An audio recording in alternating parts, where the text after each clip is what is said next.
I wanted to thank you all so much for being here. This is such an incredible, powerful brain trust that I was a little nervous, so I wrote down my notes, so bear with me, and I apologize for reading a bit. I'm Molly Garfinkel. I'm the co-director here at CityLore, and I want to just take a minute first to thank my co-curator of this exhibition, Jody Weinberg from Cuchifritos and Arts Alliance, Inc., CityLore's founding director, Steve Zeitlin, who's here with us, our gallery director, Colleen Iverson, our communications manager, Mackenzie Kwok, and our very esteemed board member, Holly Sidford, for being here. And Holly in particular at this moment, because you are the person who connected me with John Kreidler many years ago. And I want to just call everybody's attention to the fact that we're sitting here, and the reason that we're here this evening to some degree is because of the exhibition that surrounds you, the name of which is Artwork, How the Government-Funded CETA Jobs Program Put Artists to Work. And this is a two-venue exhibition.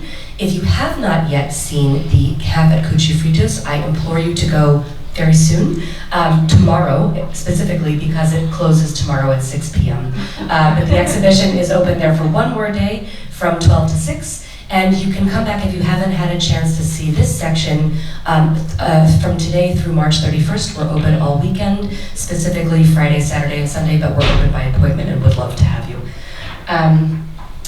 I want to also let you know that we're having a closing event on the 31st in the evening. It will be a film screening. It is still being put together, so stay tuned for details. And as I mentioned, I can't emphasize enough, we're really lucky to be in the presence of so many luminaries this evening who each have long and inspired careers in the arts. Tonight we're going to focus primarily on their experiences of and perspectives on CETA, the Comprehensive Employment and Training Act, which was legislation enacted by the Richard Nixon administration in 1973 in response to simultaneously rising rates of unemployment and inflation.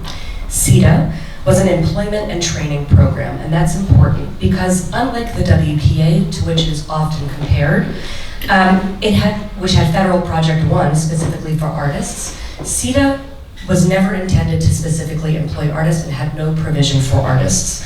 But through the ingenuity of the arts community, 10,000 artists and 10,000 cultural workers, including administrators, security staff, archivists, and more, received salaried jobs through CETA.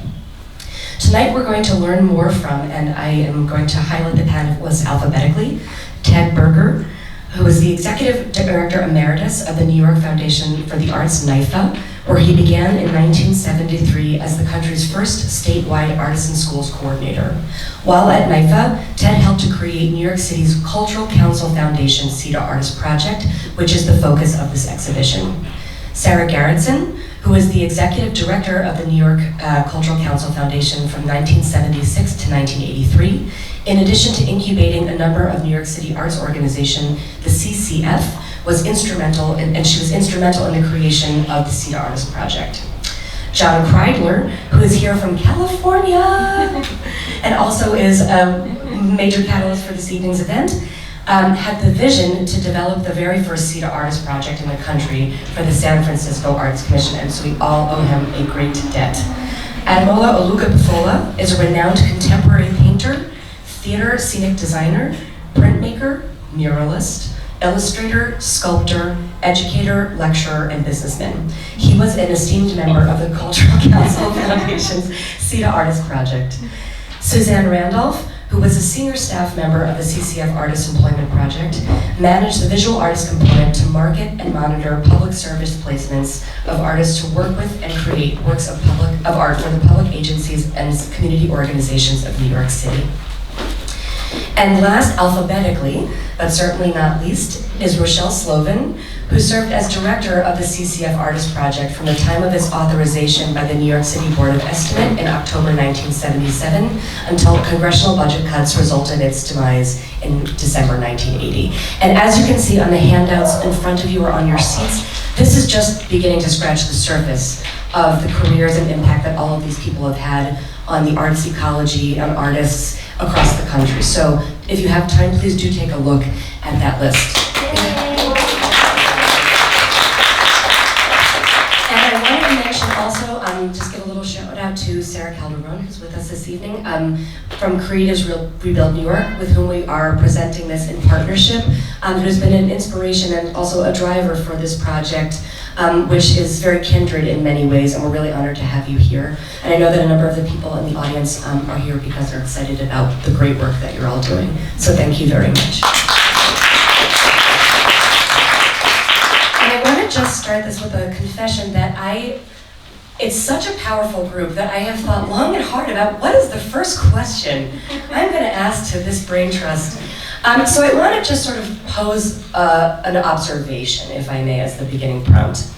In looking into the history and impact of the Bay Area and the CETA artist projects, what becomes very clear, and I think it's actually very fitting that this table is sitting here in front of the panel that says support structure, that this was so much more than an arts grant. The CETA artist projects were holistic. They were support structures for artists as whole people. It was not just about professional development, though certainly that was a big part of it. It was about supporting an artist as a person, as a worker, without the common sort of expectation that the artist stops being an artist to be able to be a whole person, a worker, a full-fledged member of our society. And that was deeply and integrally understood by the people who created these projects, who ran and were part of these projects and experienced them. And I wanted to just put that out there because I think that's something that's incredibly important to point out. So I'm gonna ask the group, and whoever would like to maybe take the first stab, to talk about what the sort of conditions were that prompted you to get involved, to either create, to develop CETA Artist Project, to be an administrator, to be a practitioner, an arts practitioner within it. So we can start with anybody who would like to, and all the mics I think should work.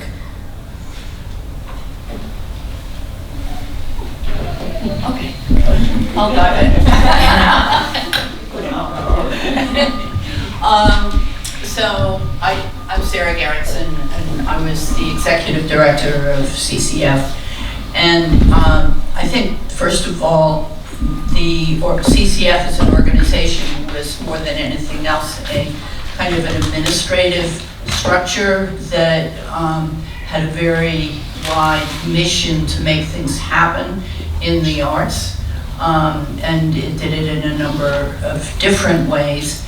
And so as the word had come down from San Francisco that this might be possible, and as some of us who were involved in the arts at the time here in New York City started to talk about how we might put together an appropriately broad scope program, it became very clear that we needed to figure out how to make it work administratively as well as programmatically.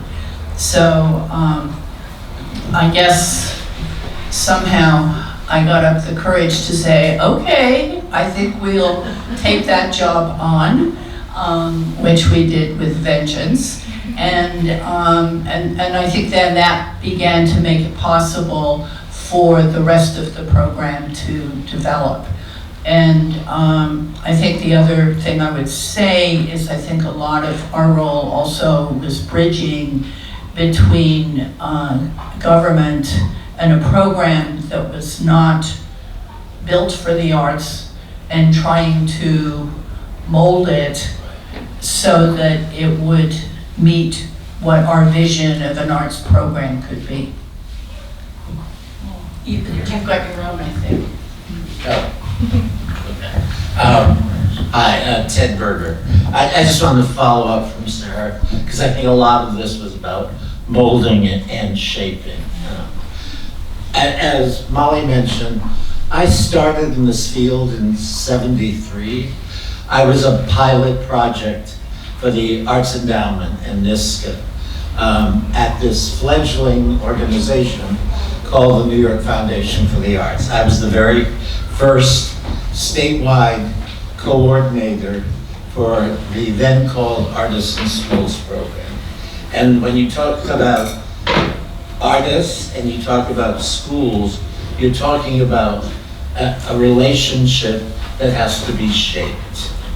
And when I heard about CETA, it was a very interesting moment in the evolution of arts and culture in this country, in my opinion. I think there was still, in some of us, the spirit of the 60s, that with a nickel and a dime, we could change the world. That we wanted to give access to new voices and new communities. And we wanted to make a difference. And I think that was there in the background. You also have to remember, particularly in New York City, there are things that we now take for granted, and it's true throughout the country, that simply didn't exist there. I mean, artists had been around like cockroaches for forever, you know. But I'm sorry. I always get a laugh at that one. And certainly there were arts organizations and institutions. But it is with the rise, first, in my opinion, of the New York State Council on the Arts in 1965, and then 5 years later, the development of the Arts Endowment, that there was, for the first time, some regular money coming into this field that allowed things to be seeded. When John's program in California started, it kind of spread, the word of mouth spread so quickly, because what was needed was a way of firing the sparks of that engine that was beginning.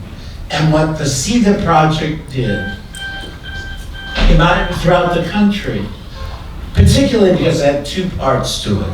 It had the artist part and the administrative part. It allowed, for the first time, many of these emerging efforts to have some money to pay somebody, to do a program, to pay the bills. And it was exactly the catalyst that was needed to move this forward. Many of those things that were getting going then, we now take for granted. Although we're at a very similar moment, in my opinion, for again, new voices to be heard, where something like this is critically important. John, would you want to weigh in on sort of the development of the CETA Arts Project, which was your brainchild? The first. Okay. It's kind of the opposite of New York in a lot of ways. The city of San Francisco, which has an art tradition, goes back to, I think, 1926, as a matter of fact. It's pretty amazing. But it is a city that has a high per capita number of artists. It has had for a long time. And I was briefly an intern from UCLA's Arts Administration program, and I spent this internship working for the San Francisco Art Commission, which had been around for a long time. Had a staff of 2 civil servants that did an annual arts festival, but its real juice was the San Francisco Neighborhood Arts Program, which was a pioneering venture into community arts with neighborhood organizers, people who were extraordinary in various fields including playwrights and musicians and muralists and on and on.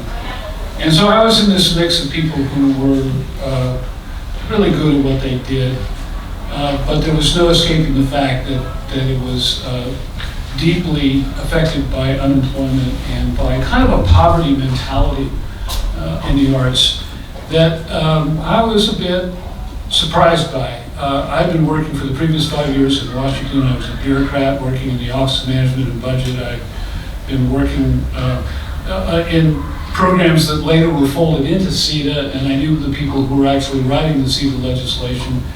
And in my years there, you'd see people who were dealing with billions of dollars get into debates about one thing or another, including youth unemployment or the environment or whatever it was. And they were all university-trained people, a lot of them were attorneys, and they would find some accommodation and walk away and have a beer together. You know, it was that kind of, or a martini or whatever. And now I was in the middle of artists in my hometown of San Francisco, and they would cut each other's throat for a little bit of recognition and a little bit of money. I mean, it was really nasty, and I couldn't get over that. And I thought, well, we've got the CETA legislations, Title I, Title II. I won't take you down all this road, but it just cried for some kind of work relief program.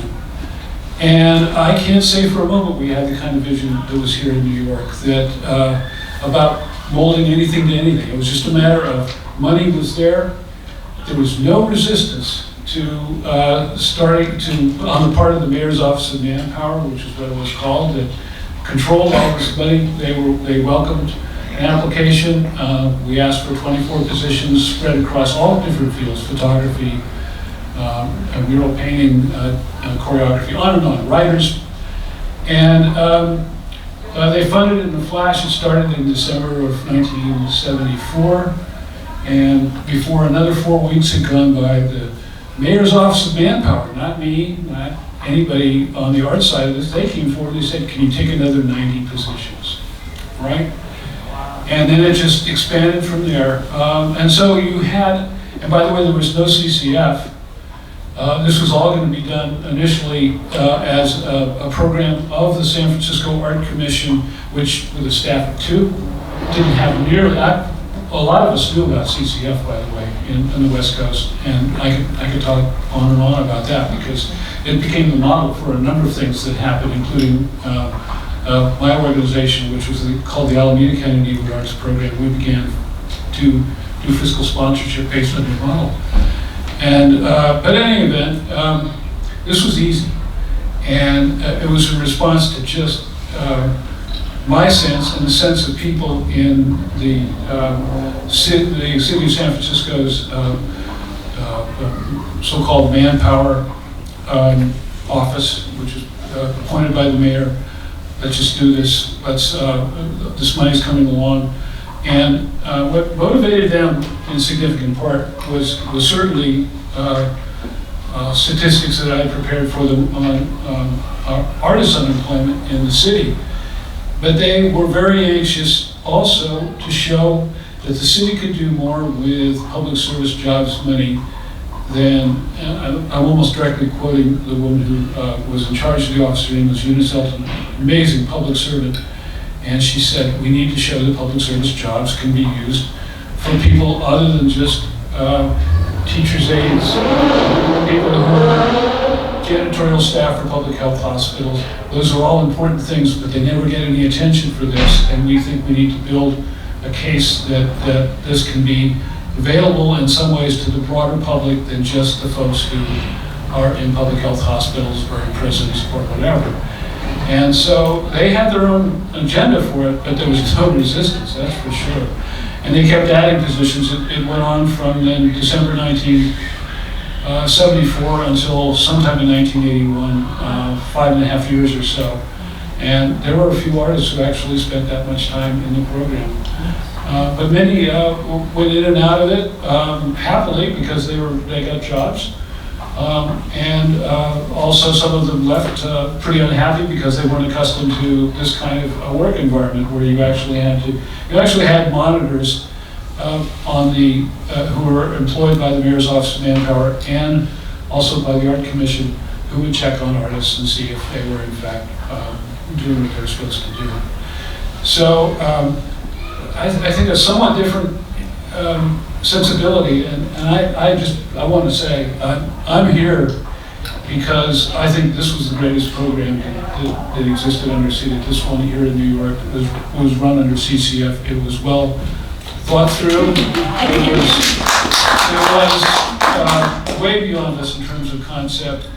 We were winging it, and the money was flowing so fast from Washington that It was very difficult. There was a lot of improvisation that took place because we just didn't have the time. We just had to do it right then. And I'm not sure even if we had the time, we would have had the kind of foresight that was in this city. And of course, this city was the center of the WPA. And I actually understand there were a couple of WPA artists who were in the CCF program, right? Yeah.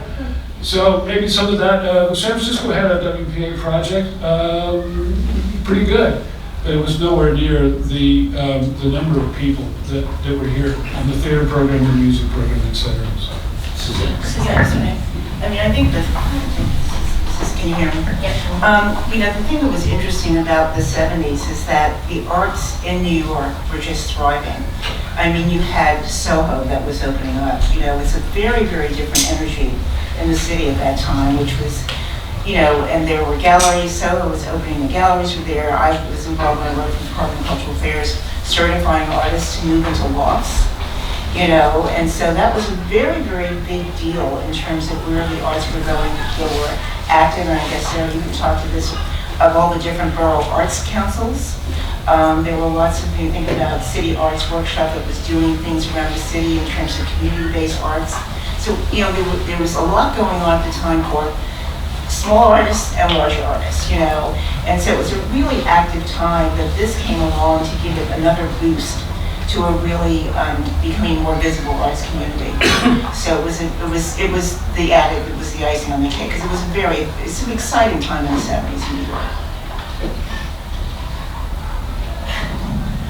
I just want to jump off from something John said about the brilliance of the administrative structure of this CCF program. And obviously, Ted and Sarah were largely responsible for that. Not entirely responsible. And the reason there's two parts that I wanted to talk about. One is the administrative brilliance of the structure of this program, and the other has to do with the outreach to the arts community that Suzanne is talking about, because that very vibrant, to some extent community-based, but also not so community-based, arts environment, and that goes across the art forms. I'm not here just speaking of the visual arts. Those two things came together in a most remarkable way, and I became very aware of this. I had come from government, and I think I got this job maybe because I was stupid enough to take it, but also because I had the government background, and I think that was probably some appeal to my candidacy, because I long post-dated Sarah's work and Ted's work on this project. But let's just going back to those two strands. In terms of the architecture of the project, the administrative brilliance of the project, among the many things that we did that is different from John's experience in San Francisco, is that it was the staff that helped the artists in their assignments. It was the staff that checked up on them. Not a government entity, but it was from within our family. And we were in charge of what we did. And we had nothing but sympathy for the artists, and nothing but sympathy and appreciation for the organizations to which they were assigned. And that created an extremely novel and very powerful synergy. The second thing that I wanted to talk about, without dwelling too much on anything, is when I first entered the project, when I first was interviewed for the job, I was interviewed by a table about 4 times as long as Vladimir Putin's table, all filled with people who represented every aspect of the arts, of visual arts, of writing, of choreography, etc. And they were all the community-based organizations, the Association for Hispanic Arts, the Black Theater Alliance, etc., were all represented at that table. And that input, the patience and dedication with which Ted and Sara and a very, very large advisory committee devoted to this project was incredibly interesting. I had come from the office of the Bronx Borough President, and previous to that I had worked at the New York City Department of City Planning, so I was familiar with the sort of governance side of things. But the patience and dedication with which Sara, Ted, and their colleagues worked together in this large committee. I mean, we all make jokes about committees. This was the largest committee I've ever seen anywhere, in any work I've ever done, but that's what made it work. That's what got the message out to the artists who applied. That's what got the message out to the community-based organizations and other organizations that made application to us to send them artists. And the two things together came together in an amazing and magnificent way. And I certainly credit you guys, but maybe also there was something in the air, you know, because we all got lucky. Because I had the times. Shelley, your point is really important because there was an intentionality of doing that. That was not typical of the way things were. Sara and I both worked for generalist organizations, cross-disciplinary. But this town is so divided by geography, by size of organizations, by discipline, etc. And then we also have to remember the Department of Cultural Affairs as we know it, which something had existed, like John said, for a long time. But it was just starting to be an independent agency. Yes.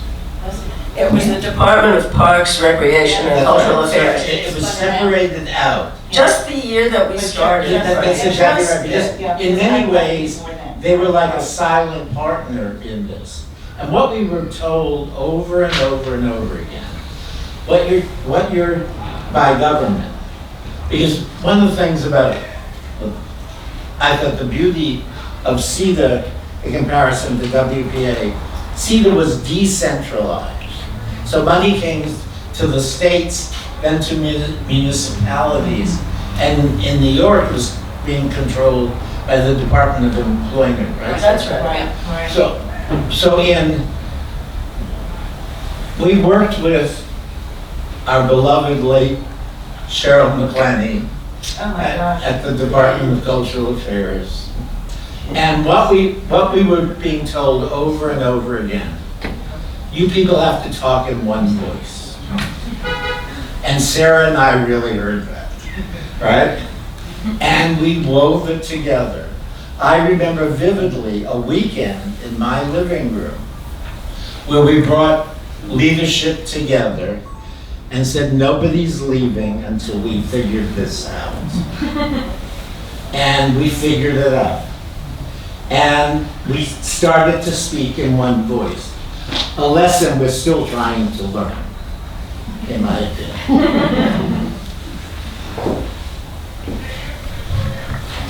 I would say one other thing, that there was a lot of passion in the creation of this, and that all the people who worked on it, and there were many, were doing it on their own time. The work went on weekends and evenings, and while everybody was doing their day job, because there was no CETA money to pay for you to put it together. And I'll tell you a fun thing. I just came and I looked at the picture up there, and I recruited, as did all of us, anybody we could lay our hands on. That's my father-in-law sitting there processing applications, because he had just retired, and I said, you need a job. The pay is zero. So, but it took a lot of people who had that passion, who cared enough that they would meet in Ted's living room on a Sunday afternoon or whatever we were doing in that crazy time. I would love to hear from your perspective. Excuse me? I would love to hear from you. Okay, I was some of leaving it your to, experience as an administrative, artist. yeah. Okay. Well, firstly, I'm pleased and honored that I was the artist out of the hundreds of artists that you chose to sit on this distinguished panel here. But you know, what the CETA program did in essence was brought us out of the box. Out of your solitary confinement of your studios or the small rehearsal places pursuing drama, or off your typewriters and artists. Typewriters. We still have typewriters. But anyway, so it took us out of our box. The other thing it did was, and that was a good thing, because you get boxed in to your own little world, and you really don't get a chance to do that much interaction, except if you go into a gallery and collectors. But what this did was it brought so many of us interacting with other disciplines. What tends to happen, from my experience, visual artists pretty much stay in their sphere. Well, you couldn't just stay in your sphere when you see it, because you were interacting with other artists. Every 2 weeks when we gathered to get our paychecks, so you weren't going to miss too many of those. You interacted with so many artists in so many different disciplines, and very often it would create a collaboration. You know, what are you doing? Oh, I'm doing this. I'm doing a reading. Well, I do set design or theater. You know, I also I'm an actor. So it was a tremendous incentive, an incubator for creativity. The other thing that was so enriching is, again, it engaged you and put you in touch with the community. You were forced to do these gigs because you were part of the team, and you had to be you had to be responsive. Very important. But you were never beat over the head, because, as I've heard my distinguished colleagues here speak about, the connections, the connectivity, and the empathy for the creative mind and the creative person. That was so important to all of us. Okay, that you were among directors and bosses or supervisors, but they were sensitive to your needs and to your problems. That was the enriching thing for all of us as artists. And I see a few of the audience here, so I'm pretty sure they would agree with me. That was a real plus, and it gave you a certain amount of allegiance to the project. You weren't just collecting a paycheck. You were part of a team, you were part of an organization that was serving the community. And that was the most enriching and powerful thing as far as I'm concerned. I do want to add, and one of the unique things about the New York project, in comparison to many of the other projects in other parts of the country, it was the only one that gave an artist one day to do his or her own work. And that was extraordinary, because I think the idea that a lot of creative thinking went into what did this mean in terms of an artist's life. What's interesting, for those of you that are involved, Sarah, where are you? With the new melon-spawned project, Creatives Rebuild New York, the idea of artist time has really informed that project significantly. And I've been privileged to be a part of that. But the momentum for this kind of thinking, and what does it mean in terms of an artist's creative life, the community development, and what does it mean in terms of the cash issues and the support system that we're putting in place so that we can get away from this episodic income syndrome that most artists live with, and as well as other cultural work.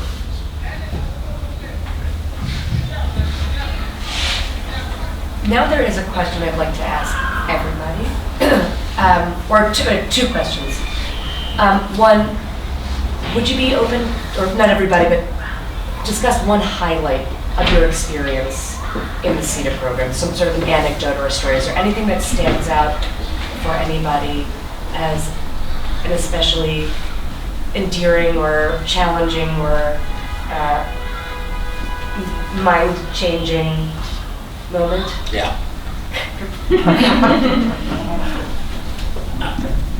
I think it was the first day we went public.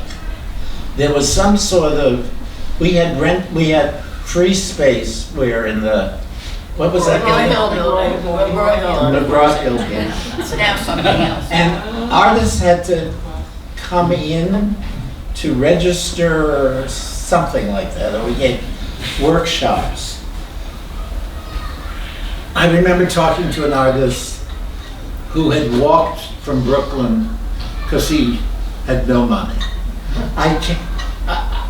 The number of people who said, I can't believe this is happening, that I could actually get work from this, was unbelievable. So there was community set up almost from the start. I mean, maybe it's out of the scarcity mentality, but it was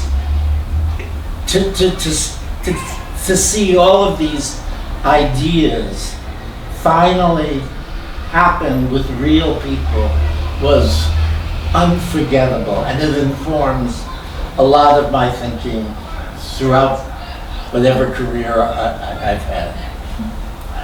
Well, you know, with me, there was a particular two projects that really just highlighted your question. And one was, Ted worked, I worked at the organization. We took on a monumental project in a public school in Harlem. They had the curtains on the stage had to be 50 years old. So we took on the task. You know, our project was we're going to create some new stage curtains, which was a monumental task. I had no idea. Now I had studied fashion and sewing ever since I was young. I went to fashion industries high school, but I had no idea until we took those curtains down and looked at what you had to do to create a new curtain. Of the Especially massive in New York City, it's the safety issue. Exactly. Right, because you had to, when you finished the curtains, you had to have them sprayed with a fire retardant, which was a whole other trip, researching what that's about, how you do it. But the enriching and wonderful thing about it is we involved the entire school. We didn't just come in and say we're going to create some curtains. We got all of the students, many of the students I should say, to actually help make the curtains under my supervision. And that was something none of them will ever forget. I think we probably have some of the photos, hopefully, in the files. So that was one. The second thing that, of course, there was some side effects too. For instance, one of the things that came out of it was my colleague Abdul Rahman, who's part of the Way You See Artists. It wasn't directly connected to CETA, but it was because of CETA we were able to launch the first Black Theater Festival at Lincoln Center. And we hosted Wole Soyinka, who was the Nobel laureate playwright. And it was because of the support that Abdul had, that I had, and Hazel Bryant, who was the head of the organization at that point, we were able to do that festival, which made history really. That's right. So those are two of many, many highlights that I remember, of course, working. In fact, this is a picture of me when I had hair, right behind Ted, and talking to one of the many students that I interacted with in creating murals. I thought, well, being involved with engaging artists in public spaces and with public agencies, what I thought was so wonderful was many of these assignments, again, took them out of the studio so they could do very large-scale works and really kind of push their expression, Right, exactly. which was just extraordinary, you know, to see what can I do and who can I do it for. And that was always, for me, a very, very special thing. We did a wonderful project. I had a connection with the Port Authority with Saul Winograd River, and we did those wonderful projects that are sadly all gone. But we did several projects in the World Trade Center. He actually gave us floors. Remember, we did the floors that were completely unoccupied. So the whole idea of getting out of your studio and thinking large and thinking at a scale that you would never be able to do otherwise was really kind of a wonderful gift that we could give to the city and to give to people that lived in different environments and worked in different environments. So that was very special.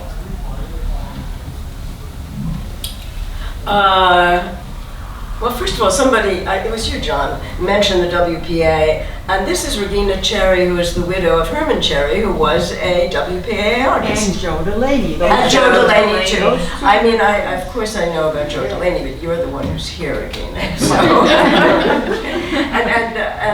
You know, Herman used to say that CETA saved his life. Oh, totally did. And I think it was literally true, in fact. So this was always a great thing. And of the highlights, it was always hearing Herman talk about how important this project was to him. And he enjoyed doing those murals. Oh, they were Fabulous They murals. were wonderful. And when the church, the actors, St. Malachi's. St. Malachi's, That's right. when You know, you remember all these the names. nun actually, the head nun wanted a mural, an abstract mural. Yes. And in the end, it covered the 12 stages of the cross, and Herman was very happy about that.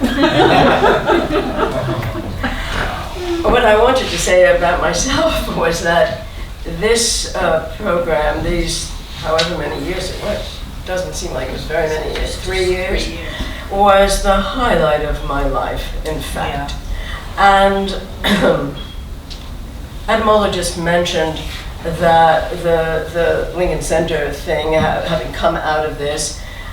As some of you know, I started the Museum of the Moving Image in Astoria I started in Astoria immediately upon leaving the Cultural Council Foundation. But the premise on which the core exhibition at the museum is built, a much imitated model by lots of institutions like the Rock and Roll Hall of Fame and the Experience Music Project in Seattle. Some of this not acknowledged, but came from our exhibition, which was called Behind the Screen, the world of work behind the screen. And it was about work. And I would say that it seems like a little far-fetched to say, oh, well, the Museum of the Moving Image was based upon the foundation of the CETA Artist Project. But in many respects, that's true, because the sense of the working person and the dignity of work and the importance and value of the people who make things, make movies, but there are hundreds and hundreds of jobs, you know, who are all those people listed when the credits roll? In a sense, that was the translation for me of the lessons learned from the CETA Artist Project. And I cannot begin to express the degree to which the interactions and love, I use the word love in a quote that Molly put up on the wall, and it's really, I can't get away from that. It's all of the artists, all of the community organizations, all of the government individuals. We loved, remember Cynthia Reich? Yeah, and this is our point person at the New York City Department of Employment. Right. There was so much. And she loved us. And she loved us. And I loved you. and there was just so much positive energy within and outside of this project that it is almost impossible to describe what this was like. And so that's the highlight of my life, really. I just have to tell a funny artist. I want to tell a funny artist story. One of the artists in the program was an artist by the name of MacArthur Binion, who is now extraordinarily successful. And I happened to see MacArthur at the Studio Museum in Harlem, I guess maybe about 5 or 6 years ago, maybe it's a little longer, time goes by. And he said, Suzanne, you got to see these paintings I'm doing. I said, oh really? He says, yeah, come to Chicago and see these paintings. I wish I had, but I didn't go. But the thing that was so wonderful, when you see his work, he now shows at Lehman Mobin, and those paintings are going for $500,000 plus if you can get them. But he said, I started doing paintings that have Rolodex cards on them. And I reproduced your Rolodex card and put them on my painting, in my paintings. So, it sort of makes you feel so good because you see these artists and you see where they were then and where they are now, and it's so satisfying, and it's just a thrill. I mean, Dowd Bay was in the program, had a big show at the Whitney, and it's just, and Ursula von Riddingwald, I mean, it's just incredible, and it was just all really artists choosing artists. I mean, I did the visual arts panels and put together other artists like Jack Whitten and Ron Millman who came, and we had, artists came in, for 15 to 20 minutes and kind of did their little spiel anxiously, and who would be really good to work in the public spaces or organizations. But it was just so wonderful, and it did save their lives in many, many ways. But to see that moment where they could really grow and to have so much success, whether it's with a huge gallery or just the success of being able to have that time to create, was just so satisfying to see. I guess I need to add something.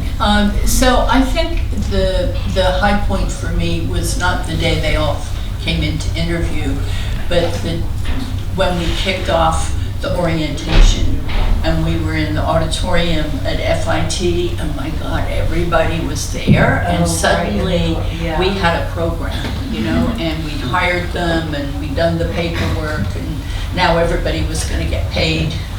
And there weren't a lot of computers then, remember that? No. No. There's a lot of piles of paper, right. So on a more personal level, I ended up sort of morphing more into economic development, but it's all the same.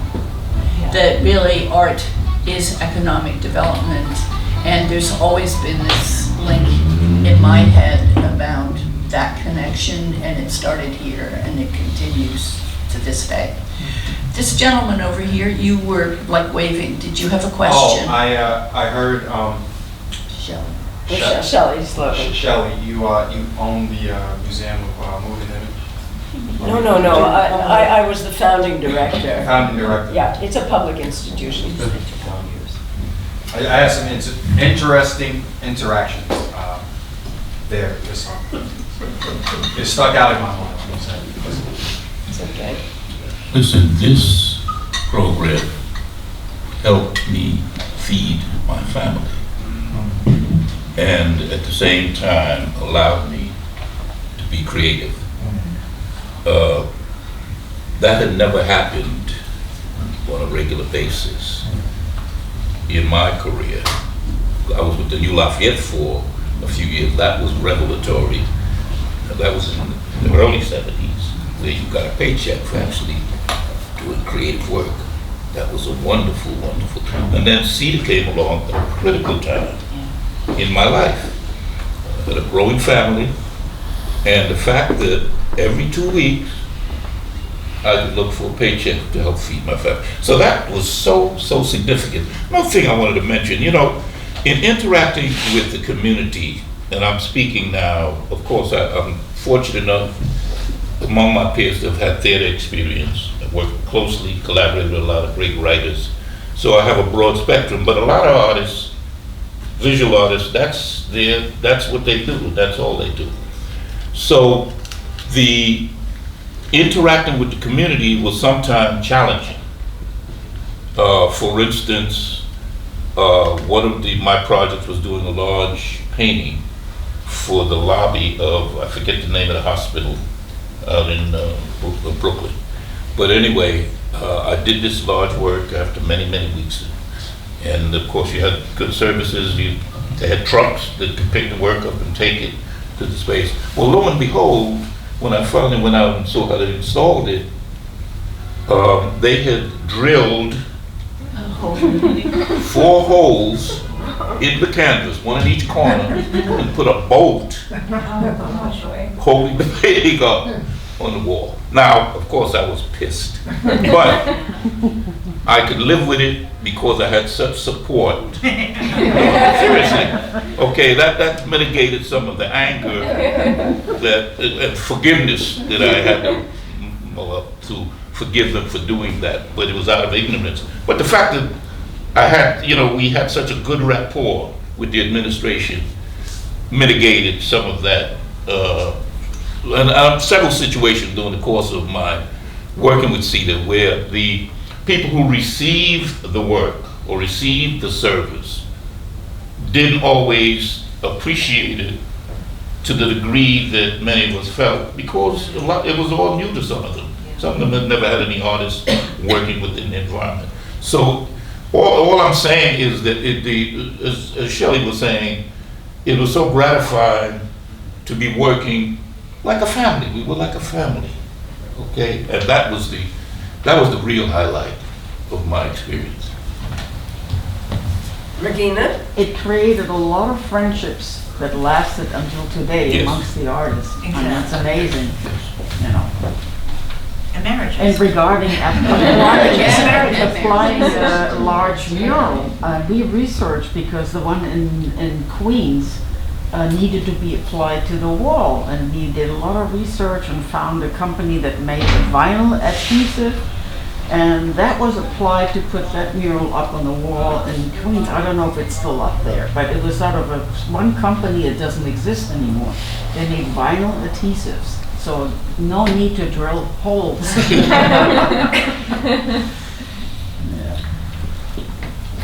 Just a brief, I'm not sure I have anything as profound to say about this as others have done very well here, but there was a moment in the early days of the San Francisco project where Mayor's Office of Manpower said, okay, we're going to have interviews at a particular time. There was very little advance notice of this.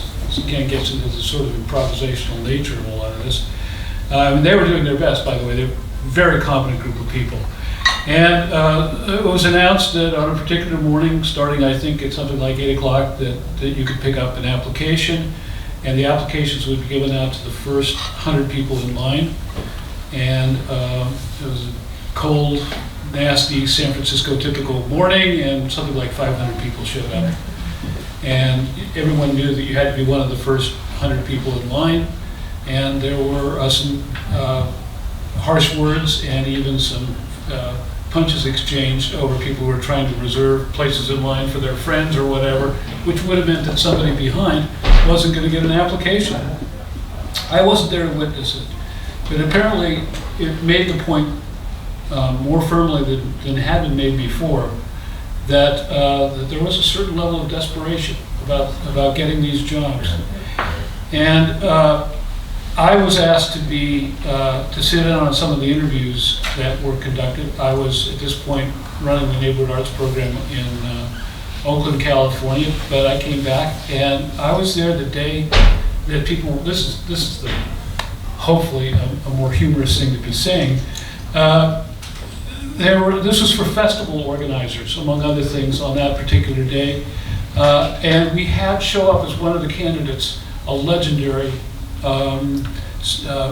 Internationally known festival rock promoter named Chet Helms.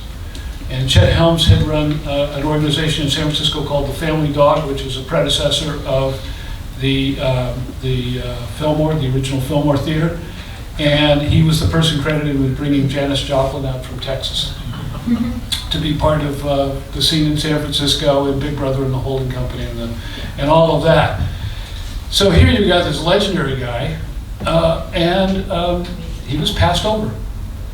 The person who was given the job was a local guy named Tom Mazzolini, who had been working in the Fillmore area of San Francisco, organizing blues performances.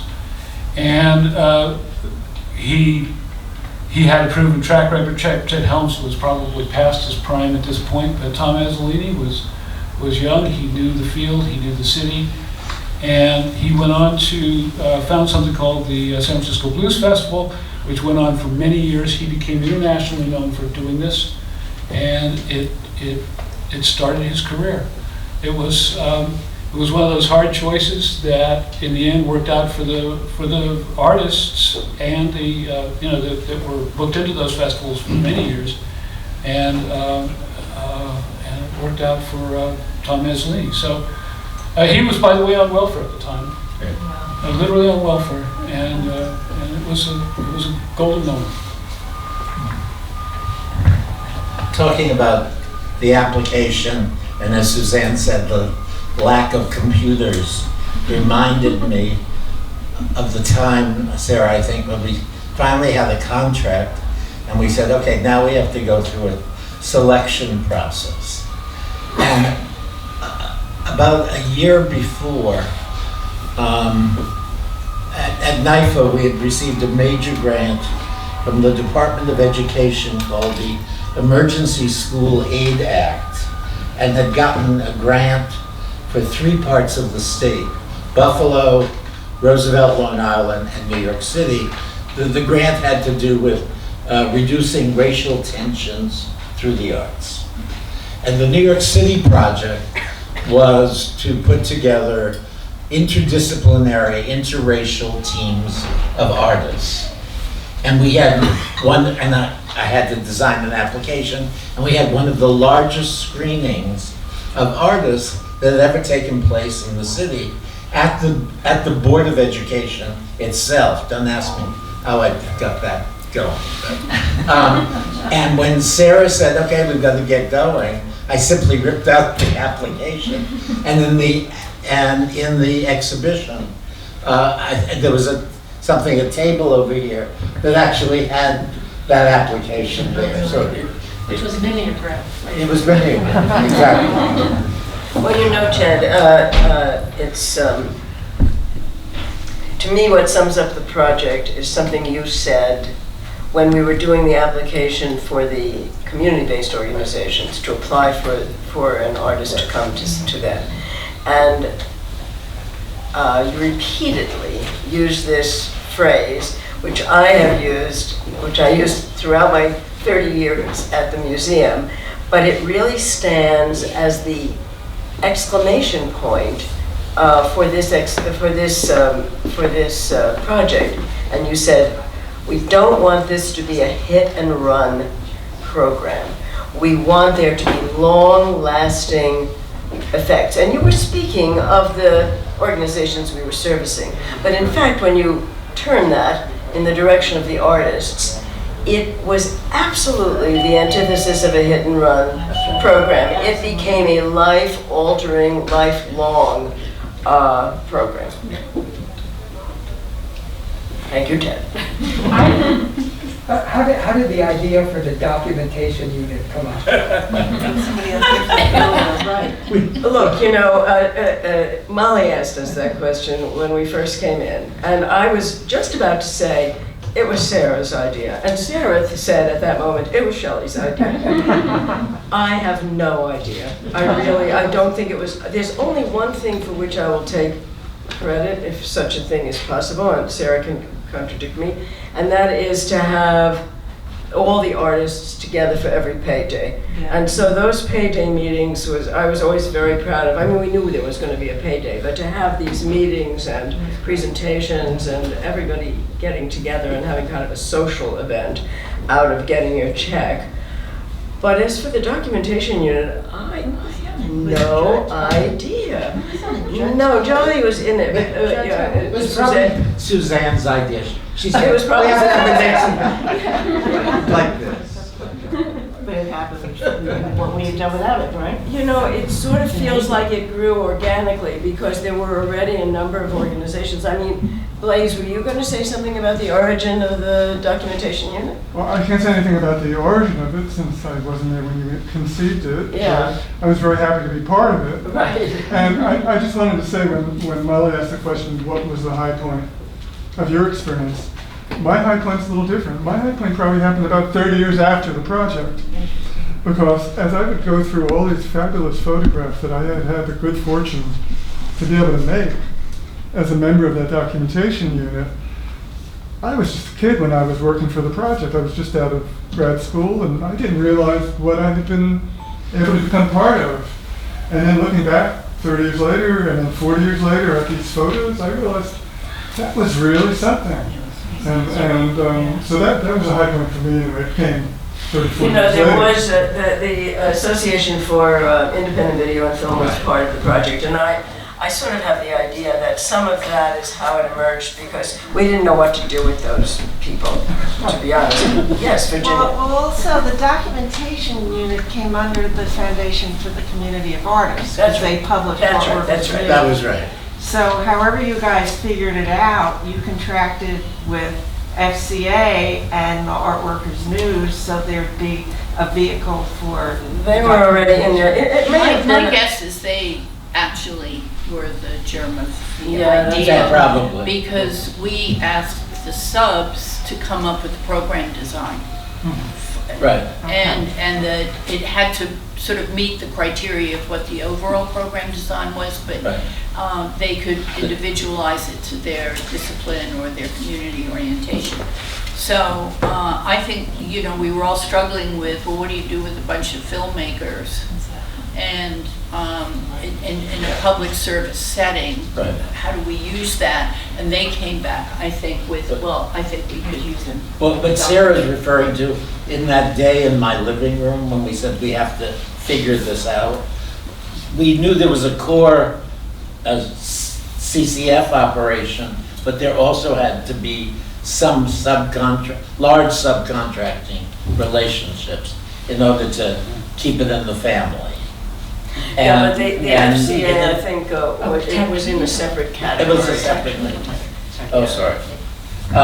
So it was a separate category. I think so. But those subcontracting relationships were critical to the whole. May I actually say something about this?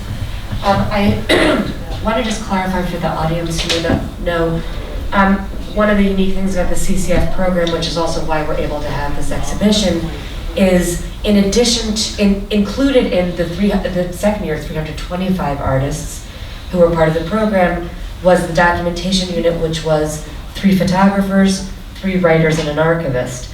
So to have the prescience to archive this, and I know that to some degree there was need to keep fastidious records for legal reasons and to make sure that all the T's were crossed and I's were dotted, but that is how rare and unique it sounds like people understood this moment to be.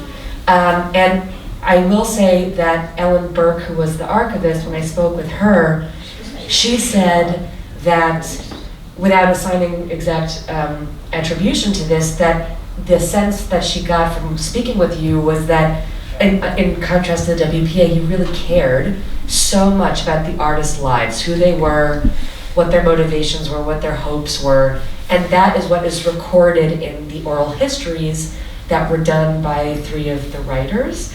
And of course, the wealth and breadth and depth of impact of the program on the community, and the way that we've structured this exhibition is the support structure, this family, as you've said, the family of CCF, and all the ways that you made that manifest, the way that you supported the community, and the way that the program supported working artists as artists in exhibition context and in public programs.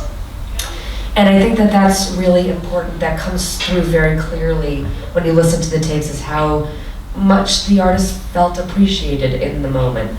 So just wanted to put that out there. And actually, to that effect, one more thing. Little did I know how beyond the 55 boxes that are downtown at the Municipal Archives and the 17 additional boxes, which Blaze and Virginia have clued us into, that have wonderful visual and audio material. What's really special is that artists kept their stuff.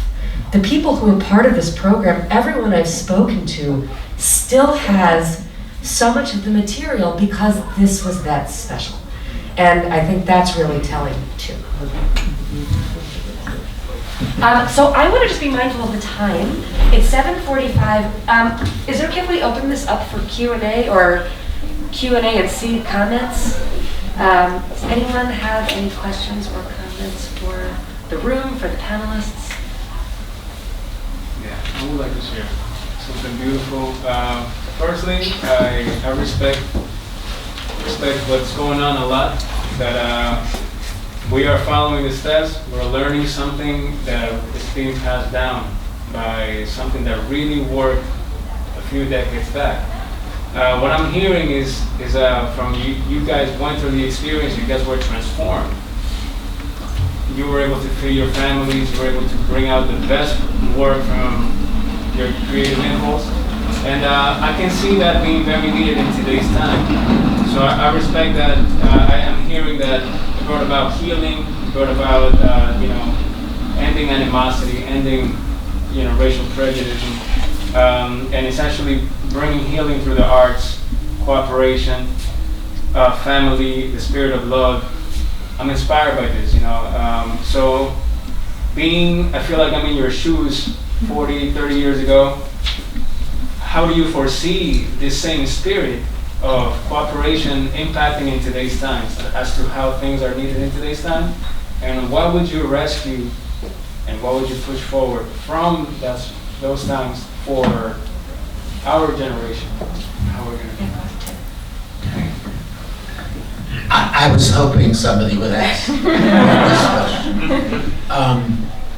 The good news is there is a movement, in my opinion, afoot in this area.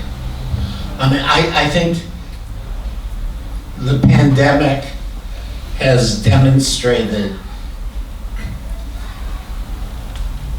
each and all of our vulnerabilities as individuals. And as any crisis will, it exacerbates all the fault lines that exist in any system and in one's personal lives. As we well know, the arts sector was very badly hit, particularly performing arts. Okay. And I think there's been extraordinary relief efforts that were done to try and help. But we can't go from Band-Aid to Band-Aid. We have to begin to look at the brokenness of a system. And I believe we're starting to see things happening in different parts of the country that say, we don't have all the answers, but we want to explore the problem and figure out how to put it together. I mean, there are initiatives that Rachel Chanoff has been doing in different parts of the country where they're putting artists to work. There have been efforts like the Mellon Ford Niarchos Creatives Rebuild New York, which were looking at both a jobs program for 300 artists as well as a guaranteed income initiative for 2,400 artists. This is a statewide effort. You have more and more interest in New York City. Some of us tried to push another jobs program this past summer. We couldn't get it through the city as a jobs program, but what was created was a $25 million grant program for the New York City Artists Corps. And there is interest in the Adams administration about trying to figure out what to do with that. So there are things that are starting to happen. But I often compare New York City to the 70s.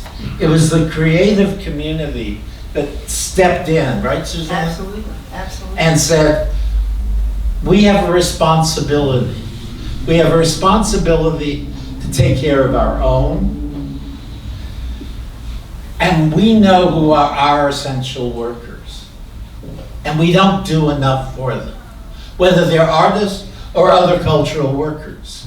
So we've got to start to put these energies together and look at these different models and say, we can do this. Because that's what happened in the old 70s. And we got old. And we're still doing it. I don't have a question.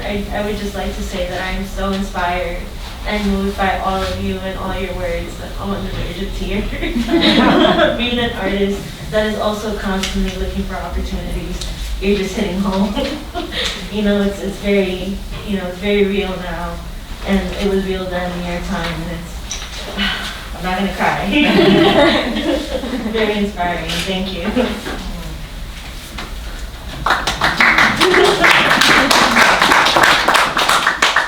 Virginia? I'd like to add one thing about what, to me, was so unique about how the arts community got this funding. And that, John, you were hooked in enough to, think that, well, maybe the CETA money could be used for artists. There's probably non-art funding in places that could be used for artists. So if the arts community could pay attention to other programs, other jobs programs that never mention the word art, we might be able to get those jobs again. If I may, Ted made a point about Band-Aids, which rings true to me. And as I've reflected back on this experience, as best as I can from the vantage point of the things I was involved in the Bay Area, but also around the country, it seems to me that CETA provided an opportunity for some individual artists to do extraordinary work and to be inspired and to have their careers in some ways advanced by it, not always in a particularly linear way and not a necessarily predictable way, but it provided a lot of ability for individuals and groups of people. And I was hearing you use the term family. I mean, there's some powerful ways in which that worked. But then it went away, and we all knew it was going to go away. The WPA went away very quickly, and because none of the CETA program, the WPA program, were in response to national crises in unemployment and a failing economy. And by the way, the early 70s were a case of a really failing economy. Unemployment, unbelievable, interest rates off the charts. Things were failing broadly in the United States in that period of time. So as I try and look back on it and collect in my own memory things that were done beyond the artists themselves, but things that were accomplished, there are a few that spring to mind. And as to me, they were strategic victories, albeit they were not on a national level. They were, from what I could see, more local. And why? Because CETA was local. It was decentralized to 450 what were called prime sponsor agencies. City of New York was one, City of San Francisco was one. We could go down the whole list, but every state was a prime sponsor. So in my community, the things that I can look back and say, yep, I can follow a trail here of a number of things that were done by groups of artists or individual artists, but mostly by groups of artists who were in that program that today have ringing significance in my hometown, San Francisco. One was in the field of arts education, no question about it. Artists were put into schools in a very forceful way, following a vision from a name that comes up all the time in San Francisco when it comes around to CETA, and that's Ruth Ozawa. And the arts were put back into the schools, and the entire high school was built for the arts, and we can go on and on. The San Francisco Art Commission now has a major staff that deals just with arts education. Those are all things that I think arguably came straight out of CETA and have lasting benefit for the city. Another one that's more subtle is a number of people were hired to run stage trucks for the city of San Francisco that took seating, scaffolding, sound systems, lighting systems, all over the city. And that built upon a base of, San Francisco is a very activist city when it comes to street culture, parades, festivals, and it was like a jolt in the arm. A building was purchased with federal revenue sharing money after this really got going. I mean, there were 2 stage trucks. I don't know how many people, at least a dozen people who were really adept at moving this around. And not only were these events backed up by this technology, you might say, but also there was a whole publicity program that went along with it with CETA artists that also boosted the attendance and the kind of the excitement about these events.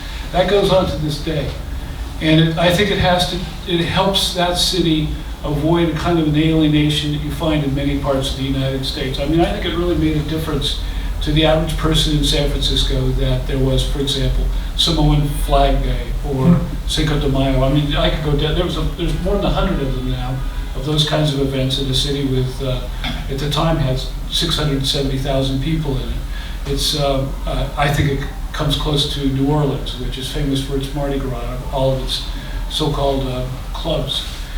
But I think Virginia made the case the other day very, very effectively, in my mind, about another strategic thing that was more national, which was a whole movement of feminist artists, and the boost that was given by CETA. And I stand in awe of the arguments that you made about that. So going forward, I don't want to take up too much more time. I think that we have to think about more than just mandates. And so it's fine to be opportunistic about, as we certainly were in San Francisco, about grabbing some money that, as you pointed out, wasn't meant at all for artists. And turns out that the city of the manpower officials were very sympathetic to that. In fact, they tacked on to the proposal people to do documentation, photo documentation. That didn't come from the Art Commission, it came from the manpower folks, who wanted documentation of the fact that this could in fact be something important to the city that wasn't true of many public service jobs. But it's a matter of trying to figure out how the next time around we can begin to address some things that have long-term strategic value for communities or for the nation as a whole, and try and fix it.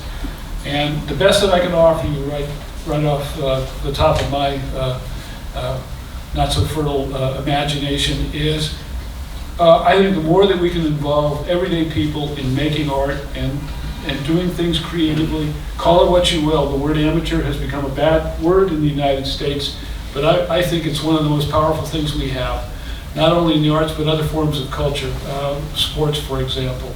That the more we can get everyday people involved in making art, especially in social settings, I think we begin to heal a lot in mixed social settings. And artists can be leaders in that, and it can be done in a thoughtful way, and that's my pitch.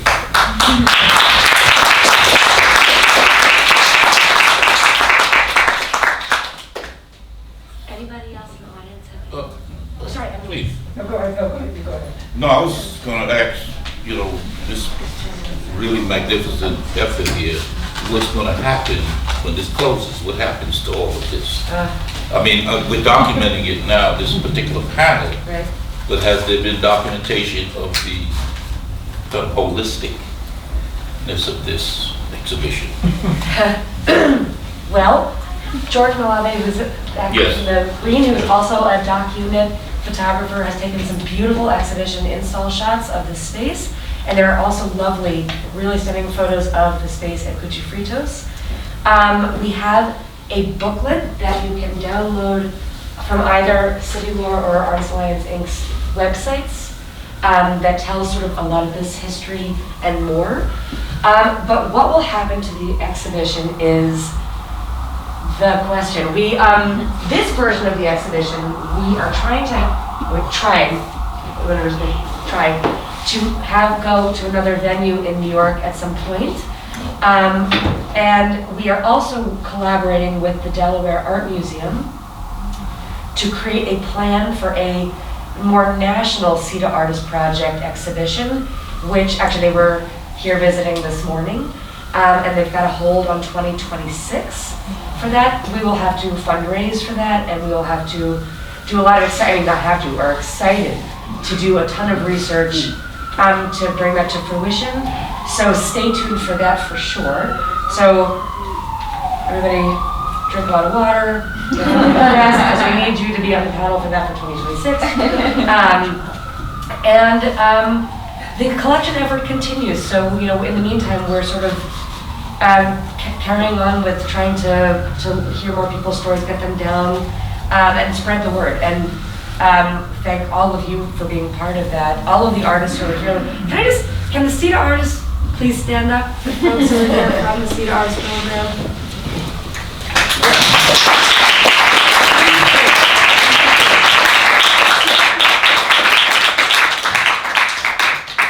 There is one other thing. If you go to the website, CETAarts.com, there's information there, and then there's a link to an open access archive on Google Drive. And what we've been doing is when we find out about things, right, we put them in there. It's not easy to find this because as John described, there were all these, every state, apparently Native American reservations got CETA money, some of it for artists, and territories too.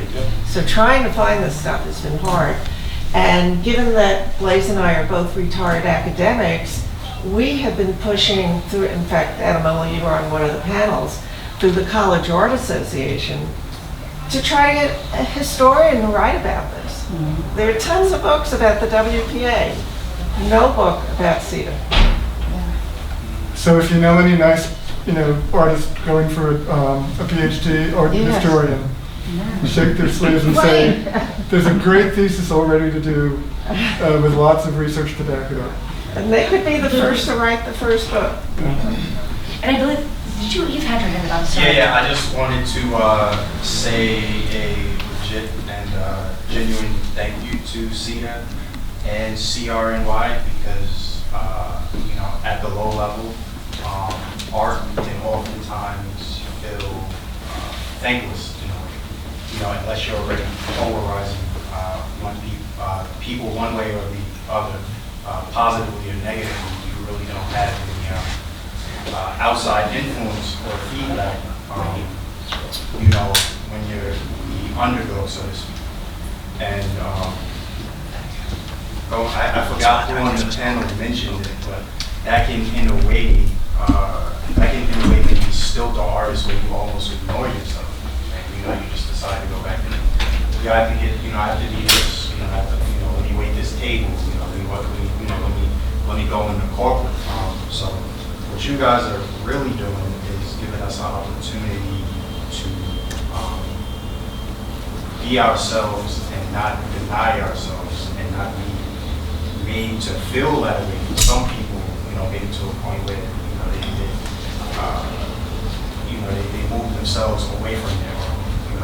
They might not even have, not everyone has the same level of internal, maybe some people would be taken off the path just because there's not a program like this that exists. So, you guys are breathing literal life force into art by acknowledging us and saying that we matter. So that's huge.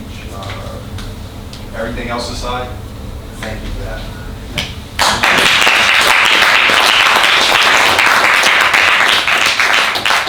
Thank you all so very, very much for being here. This was an amazing conversation. Thank you very, very much to our panelists for being here and for sharing so generously with us tonight. I wish you all a wonderful weekend and stay tuned. We will.